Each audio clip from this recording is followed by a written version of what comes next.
Right. What can we build from this today? Oh, this is so outdated. Wait, I've got an idea.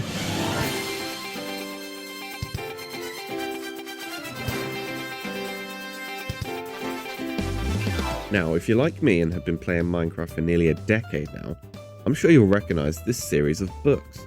Better known as the sacred texts, the handbooks were all released in 2014 to 2015, just before the game-changing 1.9 update. Out of these books, the construction handbook especially shaped my playstyle, leading me to build some of my favourite bases to date and for me to become the builder I am today. But these books were released nearly a decade ago now, and since then we've had hundreds of new blocks added to the game, as well as several new game-changing techniques for building. So, I'm going to be taking a look back at some of the builds from the handbook, and seeing if I can update them to fit a more modern Minecraft world whilst maintaining their simplicity. So let's jump right in, starting with the simple wooden house. When I was younger, I always used to build the wooden house, so it's going to be really interesting to go back and rebuild something from my childhood like this. So let's see what we can do with it.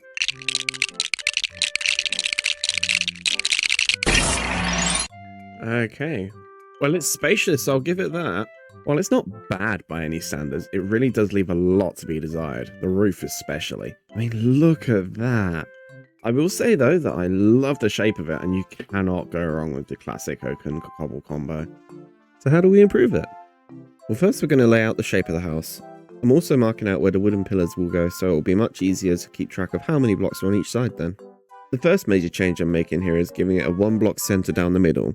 Now, between you and me, it's mostly out of personal preference, but it will be very handy when we get to the roof later on. Just quickly use World Edit to make a nice textured floor. And I quite like the smooth stone underneath the balcony, so we'll keep that.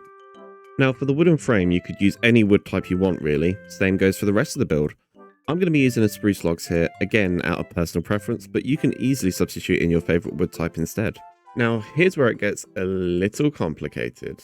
Rather than doing a solid cobble wall for the ground floor, we're going to use a fancy gradient using these 4 blocks. If you don't know how to gradient, don't worry, I'll try and talk you through it. First, line up all your blocks on top of each other in order of colour or neatness. You can see here that it's going from a neat stone to a messy green cobble right now.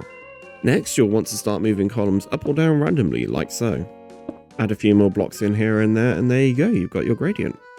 Okay, I've finished the walls and I've added some doors, which means it's now time to work on the floor of the next layer, and then we can work on the actual next layer itself. Okay, so I'm going to show you how to do one of my favourite floor designs here real quick. I call it the lattice. You start by making lines in one direction using a log or a pillar block, and then build more lines on the other axis, alternating going over and under the existing lines. Then fill in the blank spots with either planks or a block of your choice. This floor works really well with the 3 block segment structures I usually build with, but can be made to fit other size buildings too. If you're planning on building this though, make sure to light up underneath, otherwise you're going to get a lot of things spawning. Trust me. Oh my god. Alright, now it's time to start on the second floor. I always find it's best to start by building up the frame of the house first, because when we get to the roof later, it'll be a lot easier to deal with then. Just add a supporting beam around the top, and let's not forget about the balcony now. Next, we build up the central post where each roof will peak. That's right, we're doing a multi-peaked roof on this bad boy. Now, before we commit to any walls, we want to get the roof structure down first. Here, I'm doing a slightly curved pointed roof. It's not too complicated, yet also not as simple as the original house's design.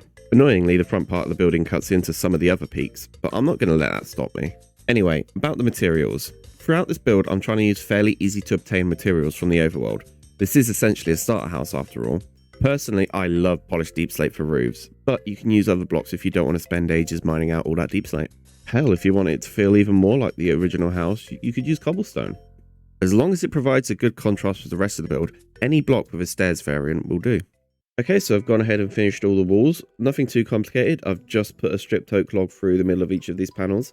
I've also left some spots open for some windows, and I've got a pretty good idea of what I can put in these windows. Now, would you believe me if I told you it was possible to build circles in Minecraft? Kind of. Well, it is, and it's actually pretty easy. Now, I feel this technique works best with the solid trapdoors, so spruce, dark oak and birch, but it could probably still work with the ones that have holes. I just prefer the solid ones. Now, onto the circle. First things first, place 4 stairs in each corner, all facing inwards, also that it makes a little square. Then we want to place trapdoors in between each of the stairs, and then open the ones on the side so that they go vertical. I'm sure you can already see the circle in the middle, but we want to make it round on the outside too. So if we add another layer of trapdoors on the outside, we can finally get that roundish shape we're looking for. The best thing about this design is that it doesn't even have to be a perfect circle. You can stretch it out to make ovals as well, although it does tend to lose its circular nature the bigger it gets. Now, on the original building, it had a big massive window in the front, so I'm going to try and do that again, but with a circle this time. So let's try it out. Okay, I think that works. Now we just need to add some more on each side. Because these roofs are smaller, we're going to need to make the circles smaller as well so they'll fit. We can take advantage of the height on the sides to make some vertical oval windows, and then mix in a bit of both on the back side to finish it off. I'm making the center one an oval instead so that you can safely walk under it without hitting your head. Now to actually make room for some windows, and fill in the gaps with glass blocks. Which means the only thing left to do now, apart from detailing, is the rest of the roof. So we'll start off by connecting the roof trims, and at this point I'd realised that I'd done the middle peaks a block too low, so quickly fix that, and quickly connect the last two. Now we have the simple fun job of filling in the corners. I'm going to be using oak planks here to keep with the design of the original roof. At least on this build it has the deep slate to separate it from the rest of the build. Now, this might just be personal preference again, but I've loved this roofing style for a while now. In fact, one of my first ever time lapses was with a building with a similar roofing style. I'll link it in the description if anyone's interested. And you know what, while you're down there, why not tap that like button and maybe even subscribe? I mean, you've made it this far into the video, so it's the least you could do. This has been a super fun project for me so far, and I hope you're enjoying it as well. And hopefully I can keep making more of this in the near future. After all, there's still a lot of builds in the handbook that could use an upgrade. You know, rewatching this now, I really struggled with this section for some reason. No idea why, but I just had to keep checking it against the one I'd just done. To be honest, it is a little difficult to wrap your head around at first, but I just couldn't remember it for the life of me here. No idea why. Anyway, final section of the roof now, and it's pretty much the same as before. The main difference being that the middle peak goes in rather than out, but that doesn't really affect the roof much. Then we just flip it for the other side, and that's pretty much it for the roof. Yeah, not much else to say on that. It's a roof. So, all we got left is a few final little details on the house, and then we're done. We're done with the house. First, we'll add some dirt and some trapdoors for nice little flower planters by the windows. And then do exactly the same on the back, because sometimes you need to give some attention to the back of your base. Don't forget to add some nice tall doors to the balconies, and finally add some railings to the balcony so you don't fall off and hurt yourself. Quickly add in the 2 balcony doors I forgot existed. Make a lovely little chimney out of deep slate, and thanks to campfires we don't need to use cobwebs to make smoke out of the chimney anymore. And again, don't forget to light up inside. What the fuck? So yeah, that's the wooden house upgraded. Compared to the old house, it definitely stands out a lot more, and I'd say we made some good use of the blocks added since it was built. I'd improved the interior as well, but the book doesn't even give interior decoration a second thought, so literally just placing a block would technically improve it. So we'll just let the exterior speak for itself for now. And let me tell you, it speaks. But there's something the exterior still needs, something that most houses have. A garden. Honestly, I kind of like this garden. It's simple, but not too simple. I don't quite understand the point of the stage. I feel like it's a little out of place, but it's not too jarring, so it gets a pass from me. And the pool, I like it a lot actually. For what they had at the time, it's actually pretty good, not gonna lie. Although that could be because of the new swimming mechanics from 1.13. I can't imagine what it'd be like before that. So where do we start? Well, first we're going to outline the garden with a nice tall hedge so no one can look in. We'll use the recently added azalea bushes for the base of the hedge, then top it with some azalea leaves to give it that hedgy feeling. Also, I've curved the corners so it doesn't feel as square. Next, we'll extend the path around the back of the house and add some more planters by the base of the walls. Just quickly extend the path out to where the pool will go. That hole will be important later. I'm actually going to make the pool a much simpler shape here. I could go more complex, but with the detail I'm adding under the water, I don't think it'll be necessary. For the walls of the pool, I decided to use prismarine bricks, and for its floor, I used dark prismarine for its mosaic-like texture. I then gave it a deep end and a shallow end, then making sure the pool was adequately lit up with sea lanterns before I filled it with water. And just like every good pool, this one needs a diving board. Luckily, using a few grindstones, stairs, trapdoors and carpets, we can make a pretty convincing diving board. And now that it's possible to waterlog trapdoors, a nice addition to your pool is a few lilos. You can't use them as beds though. And I'll be honest, I don't know why I put a slime block here. I think it's like a beach ball or something, I don't know. Originally I was going to turn this stage in some sort of gazebo or something, but before I started building, I had a brainwave.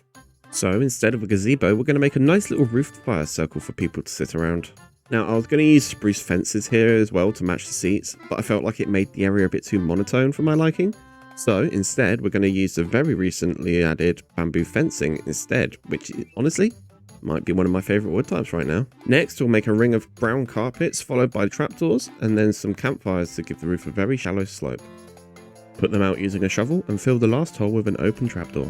We can then use paths underneath to make the area well trodden and add carpets on top of the composters for nice chairside tables. And now the last thing this garden needs is a little touch of nature. So we'll start off by adding some azalea bushes around the garden. And honestly, I feel like azalea trees are really overlooked when it comes to trees. Yeah, it might not come with a new wood type, but I love its weird small shape, and the leaves are honestly some of my favourite in the game. Anyway, let's finish this up by bone mealing the hell out of the ground. And to finish it off, we'll put a cherry tree in that hole from earlier. And that's it, we're done! I'm really happy with the result. I don't think it's lost its simple feel in the upgrade, and it certainly looks a lot more modern. But what do you think? Is it a worthy upgrade? Let me know down in the comments. As I said earlier, this has been a super fun project to work on, and I'd love to tackle something like this again. And there's a few more builds in the handbooks, so let me know which one you'd like me to tackle next.